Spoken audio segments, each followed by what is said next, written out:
نوشیروان اور دعا کے درمیان دوریاں آ چکی ہیں، لیکن نوشیروان دعا کو ابھی بھی نہیں بھولا اور نوشیروان کو یہ بات بھی معلوم ہوتی ہے کہ آج دعا کا چیک اپ ہے۔ کشمالا نوشیروان کی پوری طرح سے جاسوسی کروا رہی ہوتی ہے اور کشمالا کو بھی یہ بات معلوم ہو جائے گی کہ دعا کا چیک اپ ہے اور وہ چیک اپ کروانے کے لیے جائے گی۔ اس لیے نوشیروان دعا کے پیچھے ہاسپٹل ضرور جائے گا۔ کشمالا سرفراز کو فون کرتی ہے اور اسے بتاتی ہے دعا چیک اپ کروانے کے لیے جائے گی اور نوشیروان اس کے پیچھے ہاسپٹل ضرور جائے گا اور نوشیروان سے پہلے تمہیں ہاسپٹل ضرور پہنچنا ہے۔ دوسری طرف دعا چیک اپ کروانے کے لیے ہاسپٹل جانے لگتی ہے کہ وہ دیکھتی ہے کہ اس کی بہن فضا کی بھی طبیعت خراب ہوتی ہے، اسی لیے وہ اپنی بہن کو بھی ساتھ چلنے کے لیے کہتی ہے۔ فضا پہلے ہی دعا سے بہت ہی غصہ ہوتی ہے اور وہ دعا سے کہتی ہے کہ میں جس وجہ سے پہلے ہاسپٹل جاتی تھی وہ وجہ ختم ہو چکی ہے، میرا ہاسپٹل میں جانے کا کوئی مقصد نہیں ہے، اسی لیے تمہیں جانا ہے تو تم جاؤ۔ اسی لیے دعا اپنا چیک اپ کروانے کے لیے ہاسپٹل پہنچ جاتی ہے تو سرفراز جو کہ پہلے سے ہی وہاں پر موجود ہوتا ہے، دعا سرفراز کو وہاں پر دیکھ کر پریشان ہو جاتی ہے اور یہ بات سوچنے پر مجبور ہوتی ہے کہ پہلے سے ہی سرفراز وہاں پر موجود ہوتا ہے جہاں پر اس نے جانا ہوتا ہے۔ دعا وہاں سے جانے لگتی ہے تو سرفراز اس کا ہاتھ پکڑ لیتا ہے۔ اتنی ہی دیر میں وہاں پر نوشیروان پہنچ جاتا ہے اور یہ سارا ماجرا اپنی آنکھوں سے دیکھ لیتا ہے۔ نوشیروان دعا کے پاس آتا ہے اور کہتا ہے کہ میرا دل کہہ رہا تھا کہ تمہارا چیک اپ ہے اور تمہیں میری ضرورت ہوگی، بلکہ میں غلط تھا، تمہیں میری ضرورت نہیں ہے، اب مجھے بھی یہ لگنے لگ گیا ہے کہ یہ بچہ سرفراز کا ہے، میرا نہیں۔ دعا کو سمجھ نہیں آ رہا ہوتا کہ آخرکار یہ سب کچھ اس کے ساتھ کیوں ہو رہا ہے۔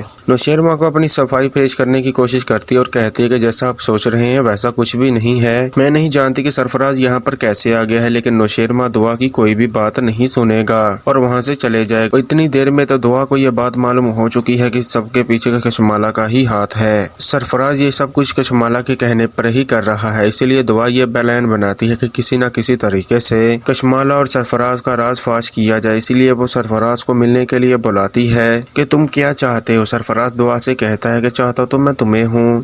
دعا سرفراز سے کہتی ہے کہ تم یہ بات اچھے سے جانتے ہو کہ میں نوشیروان کے نکاح میں ہوں اور اس کے بچے کی ماں بننے والی ہوں۔ سرفراز کہتا ہے کہ میں اس بات سے ناواقف نہیں ہوں، لیکن میں تمہارا انتظار کر لوں گا، کسی نہ کسی طریقے سے تم میری زندگی میں واپس آ جاؤ۔ دوسری طرف سرفراز جان بوجھ کر فضا کو میسج کرتا ہے کہ تمہاری بہن مجھ سے محبت کرتی ہے اور آج بھی وہ مجھ سے ملنے کے لیے آئی تھی۔ فضا کو سرفراز کی یہ باتیں سننے کے بعد بہت ہی غصہ آتا ہے۔ جیسے ہی دعا گھر پہنچتی ہے تو فضا سوال کرتی ہے کہ تم کہاں پر گئی تھی۔